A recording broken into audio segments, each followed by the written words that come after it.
Hello all, welcome to Azure DevOps Tutorial RGL. Today I'm going to discuss about Azure Compute Services. These are the services: Virtual Machine Skill Set, Azure Service Fabric, Azure Dedicated Host, Azure Virtual Desktop, Azure Spot Machines. Before going to Virtual Machine Skill Set, I'll discuss about general compute. And generally, what will happen when we go to Azure portal, we will spin up the virtual machines. That will be manual one, and those virtual machines we are going to decide based on our workloads. It might be based on memory, based on CPU, based on throughput. In general compute, we'll be having different types of images for organization. Some of the VMs we are running with the Windows Server 2012. Some will be Windows Server 2016, something like that. But when you develop applications, if you want load balancing everything, what we'll do, we will manually configure load balancers and security policies, everything. This comes under general compute. If you want a systematic auto scaling of options, such scenario we'll go for VMSS, virtual machine skill set. What is virtual machine skill set? It's a group of individual virtual machines which will be having same type of configuration, same type of image. It will be used for uh, mobile application, web applications, and big data processing, something like that. VM skill set of a web application server might include web servers, application server, database servers, network address translate servers, load balance. We call it a single unit here. In this, in this, we are not going to configure load balancing manually. In internal infrastructure of virtual machine skill set, that will design automatically how to distribute traffic. And one more thing is in virtual machine skill set, if you want enlarge applications, auto scaling options, scale out options, here we are going to set up some parameters. Based on that, it will increase the instances based on requirement of end users.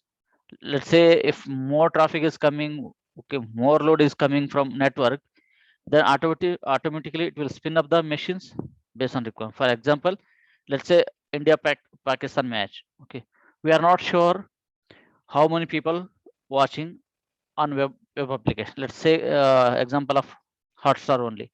Many people will log on to Hotstar and will watch. We don't know the actual size, how many lakhs or in crores they are going to watch the match. Let's say if we are set up a virtualization skill set, and this what will happen, we are going to configure skill set rules based on memory utilizations, CPU utilizations. Whenever more traffic comes on workloads, if it increases memory utilization, CPU utilization more than let's say we kept 70-80%, then automatically it will spin up new machines, then we'll route the traffic to other VMs also.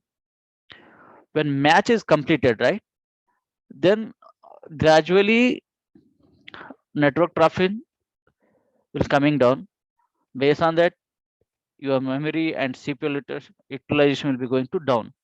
So internal load balance system, internal network rules will monitor how traffic is coming, what is the utilization of VMs. Internally it will balance, and it keep on decreasing the system also. In this VM skill set, we have options at a time how many instances we can increase. 2 machines, 5 machines, we can keep the range there. Based on that, it will keep on increasing.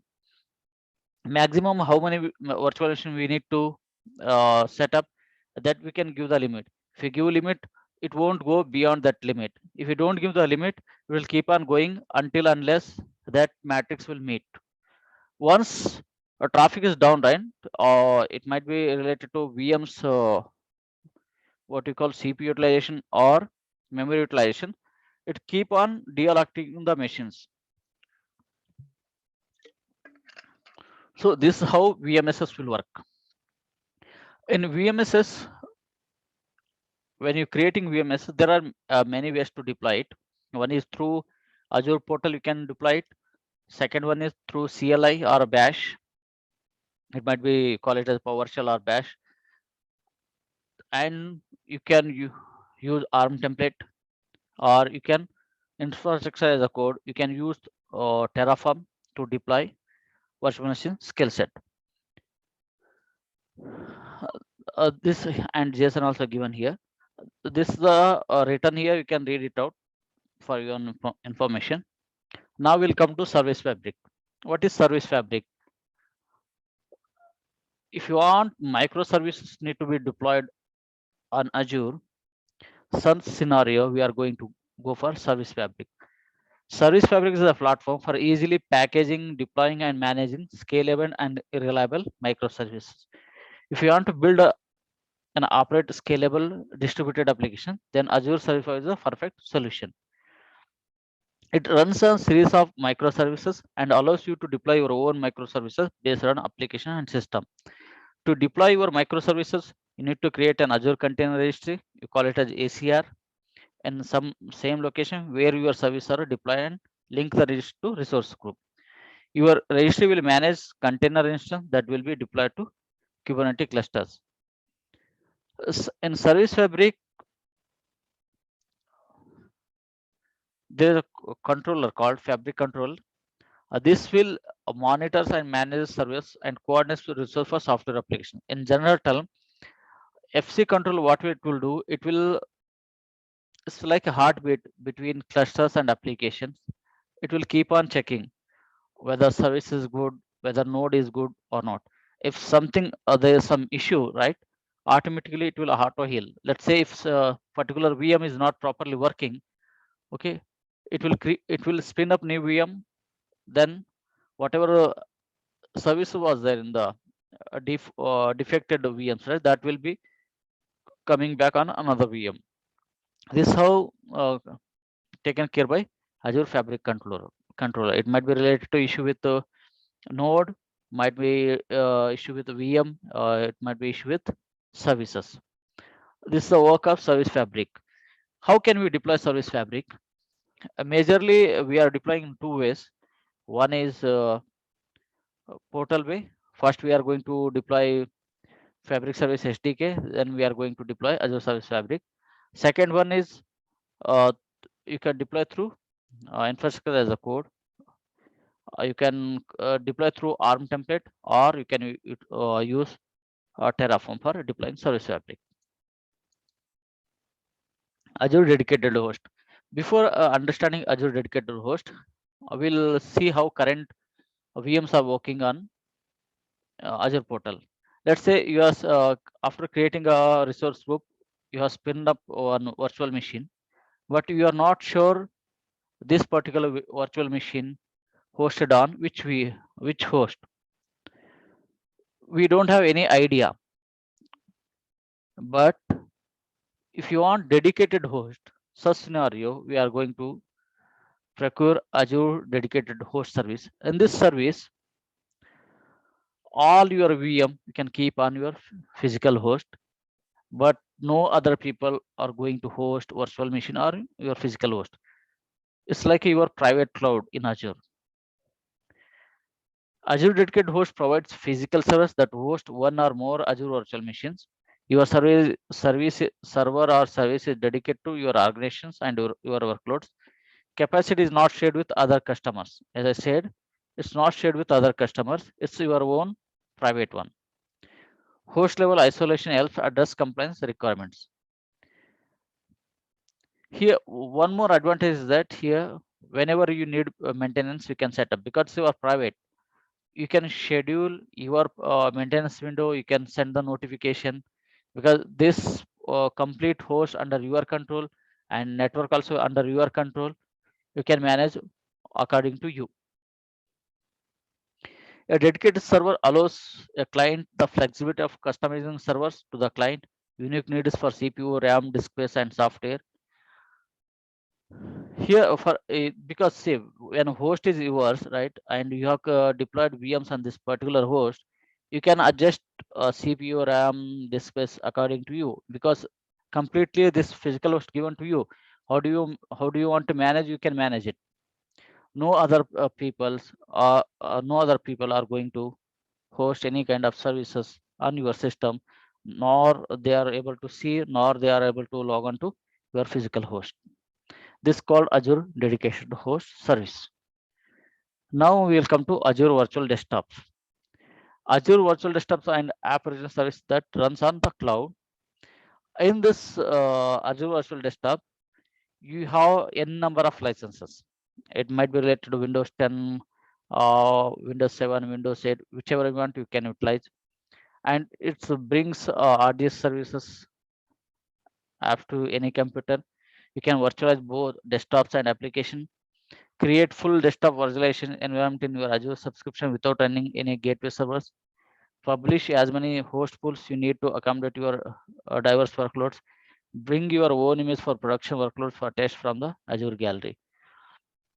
Only one disadvantage in this is that your system must have internet connectivity from where you are going to access this Azure virtual desktop. Another positive thing is that no need of investing more amount on hardwares here, because here you are getting virtual desktop, you are saving the data, everything is secure.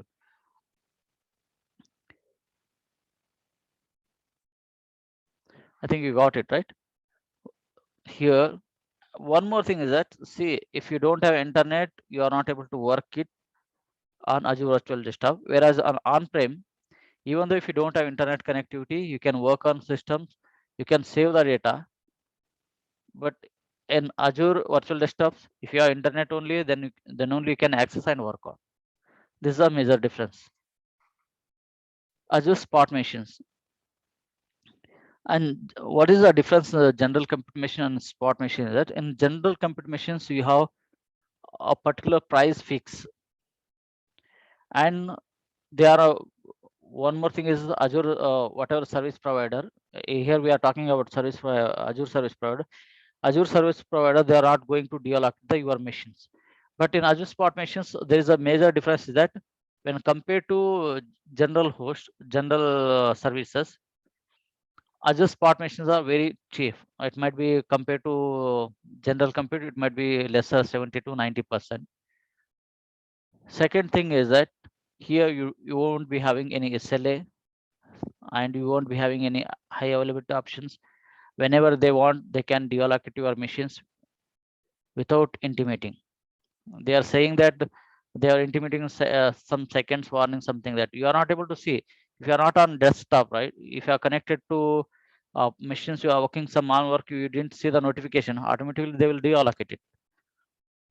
My recommendation is that don't go for Azure Spot Machines. You can go to those spot machines if you don't have any important work. If you are working parallelly, you are uploading your data to any repository, such scenarios you can go for Azure Spot Machines. And one more thing, today, let's say today is a $5 machine, right? You can keep in this whatever amount you are going to bear it. Let's say if today it's price is $5.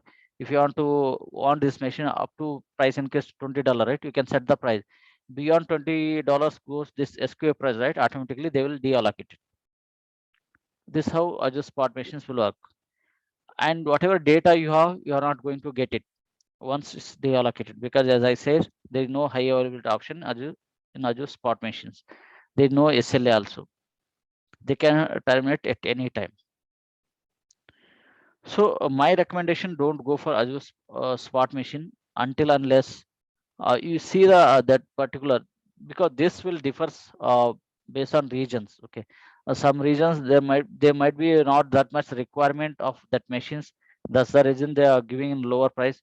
In same machine in some other region, we are not going to get it if you give higher price also. Let's say east to US, you are getting it as $5. Okay, if same SQ have more demand, west to US too, there might be $20.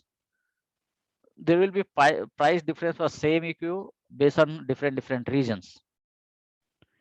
So I hope you got all this information related to these surveys. In upcoming surveys, we'll talk about Azure Web App, Azure Functions, and Azure DBA related services, and some other service. We'll talk about majorly we'll use 10 to 12 services.